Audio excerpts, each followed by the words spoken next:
Love one another with mutual affection. Outdo one another in showing honor. Verse 11, this is Romans 12:11. Do not lag in zeal. Do not lag in zeal. Be ardent in spirit. Serve the Lord.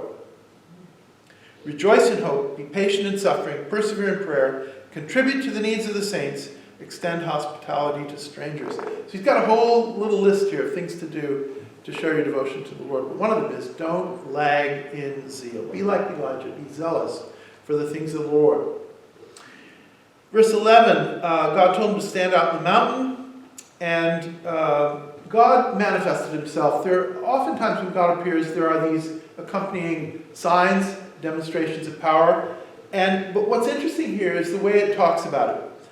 First, there was a mighty wind, a stormy wind, but Yahweh was not in the wind. There was an earthquake, but Yahweh was not in the earthquake. And there was a fire, but Yahweh was not in the fire. And then finally, there was something else. In Hebrew, kol demamah daka. How do you translate this? Kol means sound or voice, and demamah means a whisper or calm, and daka means thin or small. So you may recall the old King James says a still small voice. That's what I was raised on. I always remember this story when they taught this in Sunday school. It's a great story. And it was a still small voice. The NRSV has the sound of sheer silence. And that reminds me of another song by Simon and Garfunkel, The Sound of Silence. I'll quote a little bit of that in a minute, but first of all, let me give you the other options. The KJV has a still small voice. Let's see, the NLT, the New Living Translation, has the sound of a gentle whisper. New American Standard has a sound of gentle blowing. The NIV has a gentle whisper. A gentle whisper. So you have these amazing, powerful signs. A loud wind, and you've got earthquake and fire. And then this quiet whisper. And God is not in those things. Now, he brings them. God causes them. They're not accidental. They're not just, oh, what a coincidence. No, those are signs of God's presence. But the point is this. God is not a nature deity. Yahweh is different from Baal. The Canaanite gods were nature deities. They were in nature. They were part of nature. But Yahweh transcends all that. He's greater than this world. He created the world. He controls the world. He can bring the earthquake. He can bring the fire and the wind. But he is not in those things. He is above it and beyond it and in control of it all. But then you have this quiet whisper, and it doesn't say that God is not in that. And so I think maybe we can conclude and infer from that that he is. And this then reminds us of the importance of the prophetic word. God speaks to Elijah, and we'll see as we go on that God commissions him to do three things. And so, you have the contrast. We have the powerful signs of the presence of God, and then God speaks. I want to quote a little bit from The Sound of Silence by Simon and Garfunkel. And the people bowed and prayed to the neon god they made.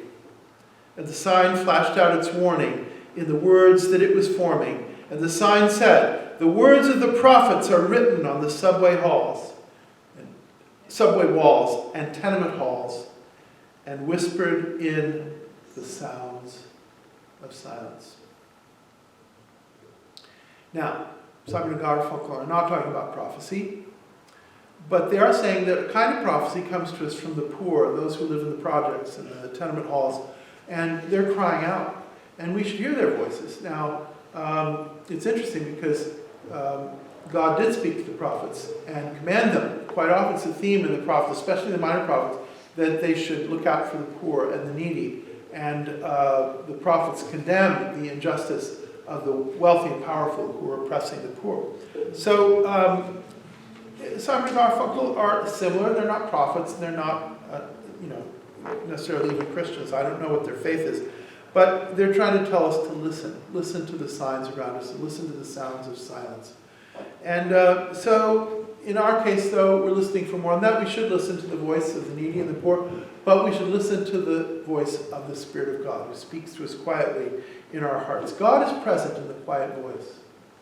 He speaks to us in our heart. Now, sometimes he speaks in an audible voice in the Bible, but most often I think he speaks to our hearts, to our souls, to our spirits, and gives us guidance. He is present, and he speaks to us, and he gives us guidance, but we have to take time to listen. In verse 13, Elijah wraps his face in his mantle, his cloak. Why does he do this? Again, it's a reminder that he's the new Moses. Remember, Moses asked to see the glory of God, and God did manifest himself to Moses, but God said to Moses, I'm going to hide you in the cleft of the rock. You can't see me. No one can see me and live. So he hid him in the rock, and then God passed by, and after he passed by, then God allowed Moses to look, and he saw the back of God. But here, Elijah is covering his face because he can't see God and live, so he's protecting himself in that way. So again, it shows that he's the new Moses. And so then God commissions Elijah. Again, we have the repeat. God asks, what are you doing here? And Elijah gives the same response. But then God commissions Elijah to do 3 tasks. He's to designate a new king in Syria, Hazael. He's to designate a new king in Israel, namely Jehu. And thirdly, he designates his own successor, which is Elisha. And I wish I had time to go into those things and how they're fulfilled, but we don't. But just the point is this. God manifests himself, powerful signs, but then a quiet voice, and then God commissions him. And so listen for the voice of God. Let him speak to you and do what he says. One more thing, verse 18. God corrects Elijah. Elijah thinks he's the only one. I'm the only one left, and they seek my life to kill me. He's not the only one, and God has to correct him here. And God says, I have 7,000. I'm going to keep 7,000 that have not bowed to the idol or image of Baal, nor kissed it. They would kiss the images of the gods to show their devotion. And 7,000 in Israel are going to be faithful. There's always a remnant. And so, I'm just a reminder that sometimes people today think we're the only ones. Some churches think that. We have all the truth. Some individuals think that. Oh, I'm the only one who knows because God's spoken to me and nobody else. There's a danger of pride, and there's a danger of getting a complex like this. So now, that doesn't mean you shouldn't hold your convictions. For example, with baptism, we believe it is right to do it by immersion and believer's baptism. You believe first, then are baptized. We don't baptize infants. And in a sense, we think that's wrong. But, we should hold our beliefs with some humility and with love towards other Christians, even when they disagree with us. And be open and willing to learn and change. If somebody can show me that I'm wrong about one of the things I practice or believe as a Christian, I'm willing to change. I'm open-minded because, we're human, we're fallible, we make mistakes. So anyway, I think that's what we should learn from Elijah's attitude here. I'm the only one left. No, there were others. And Elijah was maybe missing the point there.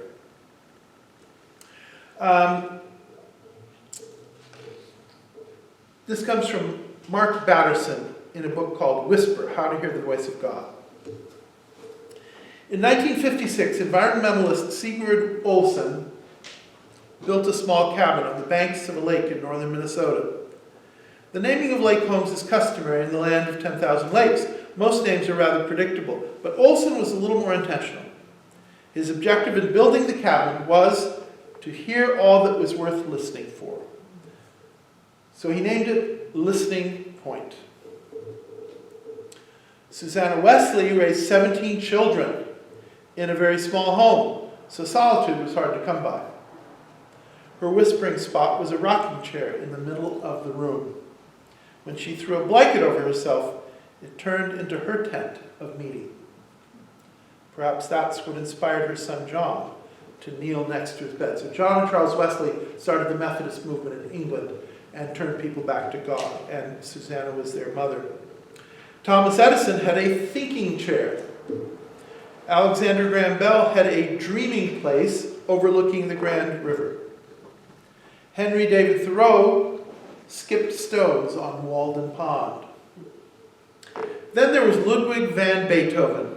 He sat at his desk until early afternoon and then took a stroll to reinvigorate his mind. He carried a pencil and a few sheets of music paper in his pocket to record chance musical thoughts. Your whispering spot will be as unique as you are, but you need to find a time and find a place. So that would be my challenge for this week, to put this into practice. Maybe you already have a set quiet time, so you don't need to do this. But if you don't, try this. Or maybe do something different. Maybe go to Ryan Park or go out to Surf Beach and look at the ocean. And, I used to do this when I lived in Carpentria because I was really close to the ocean. I used to love to go to the beach and pray and walk and sing. And if no one was around, I could sing at the top of my lungs and nobody cared. And walk buddy too, and he didn't care. But that was a quiet place. But I do it at home too. And find a place and listen. Listen for the voice of God. Hear what he's saying to you. And then do what he says. We're going to sing, and our closing hymn, I'm very briefly, before we come, you come to the piano, but I want to tell you about this.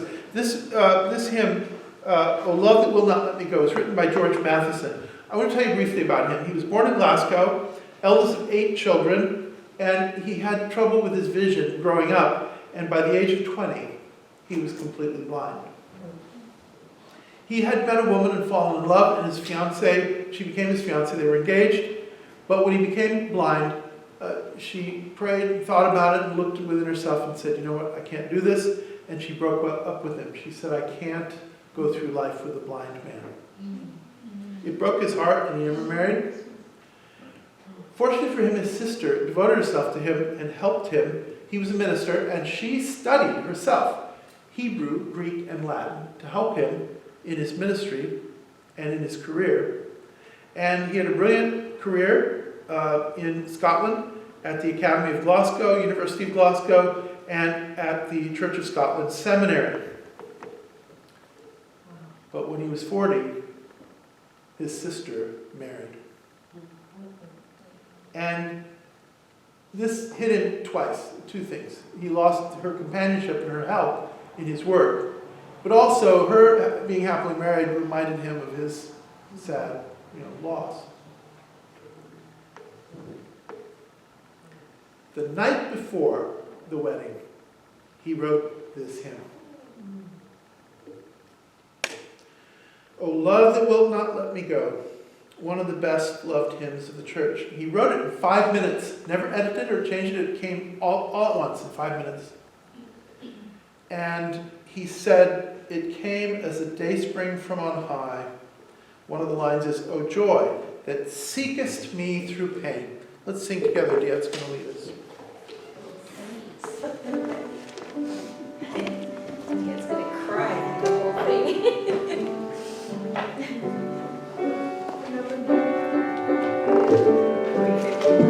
Let's stand and sing 351.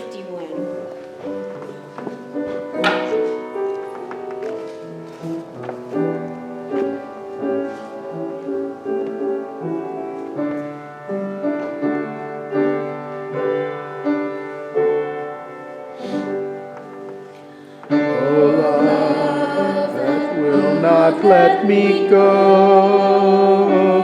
I rest my weary soul in thee. I give thee back the life I owe, that in thine ocean depths its flow may richer, fuller be. That followest thou my way, I yield my flickering torch to thee. My heart restores its borrowed ray, that in thy sunshine's blaze its day may brighter, fairer be. O joy that seekest me through pain, I cannot close my heart to thee. I trace and feel the promise is not vain, that morn shall tearless be. O cross that liftest my head, I dare not ask to fly from thee.